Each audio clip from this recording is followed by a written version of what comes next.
Kaixo, eguerdi on danoi, nire izena Jon da, ni Gorbeialdeko kuadrillako ingurumen teknikaria naiz, eta gaur, Urkabustaisko udalerrian gaude, Izarrako herrian, eta gaurkoan, Gorbeialdean auzo konpostajea eta etxeko konpostajea nola bultzatzen dugun azalduko dugu.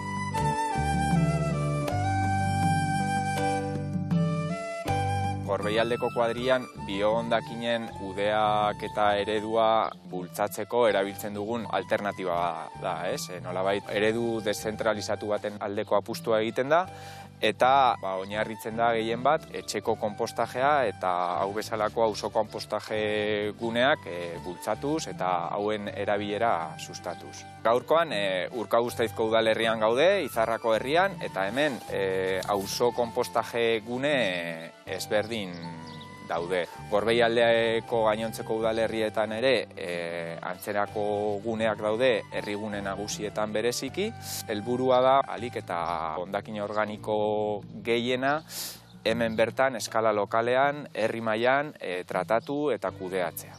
Gune hauetan edozein herritarrek eman dezake izena eta horretarako, berez egin behar duena da udaletxera hurbildu, bertan parte hartu nahi duela adierazi, eta ondoren lehendabiziko baldintza oso erraza da eta oso logikoa neurri batean, baina da hondakin organikoa oso ondo bereiztea, bai, hemen oso importantea dalako soilik hondakin organikoa botatzea.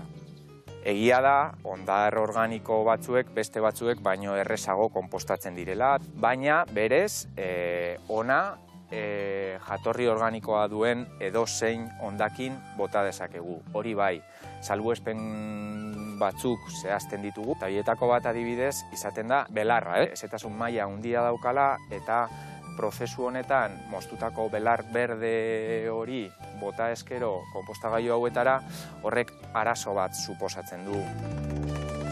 Kubo txiki bat ematen diogu, bakoitzak bere etxean, soberakinak, hemen gaika jasotzeko.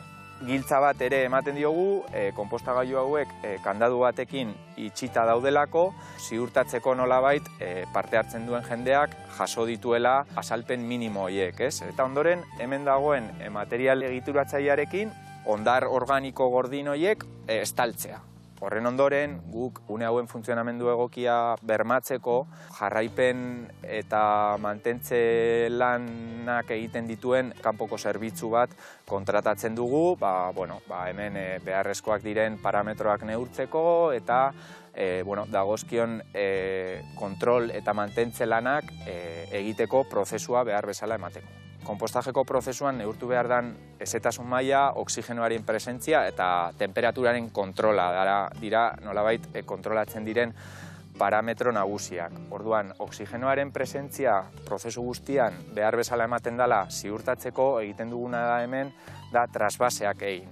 Orduan, hau gutxi gora bera beteta dagoenean, egiten duguna da ondoko konpostagailura pasako genuke. Orduan, horrela ziurtatzen dugu hemen dagoen material guztia behar bezala aireztatzen dela eta oxigenoaren presentzia hori ematen dela. Aireztatzailea, hau tresna hau erabiltzen da etxeko konpostajean, oxigenoaren presentzia hori bermatzeko egiten duguna da hau sartu, behin eta berriz, eta hor ematen dena da aireztapen hori eta prozesuak behar duen oxigenoaren presentzia hori ematen da. Eta adierazle ona da, beti gure konpostagailuan aireztatzailearekin ibiltzen garenean eta zizareak ikusten baldin badugu, horrek esan nahi du, prozesu aktibo dagoela eta adierazle ona da. Gero, bigarren trasbase bat ematen da eta azkenik hirugarren bat. Hirugarren hori ematen danean, hortik ateratzen duguna prozesu guztia amaitutakoan, heldutako konposta izango litzateke. Eta ondoko zelai batera eramaten dugu eta bertan pilatuta izaten dugu eta parte hartzen duen jendeari aukera ematen zaio bertara joan eta behar duen konpost kantitate hori hartzeko bere erabilera partikularrerako, erabili daiteke hortuan edo lorontzietan ere eta jendeari esaten zaio arduraz jokatzeko eta momentuz zorionez ez du arazorik izan.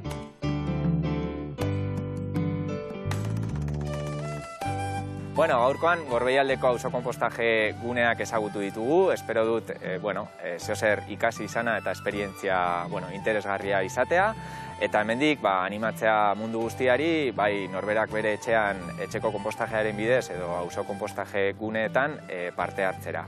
Hori baita, gure etxeko hondakin organikoak kudeatzeko modurik jasangarriena. Beste barik, hurrengora arte.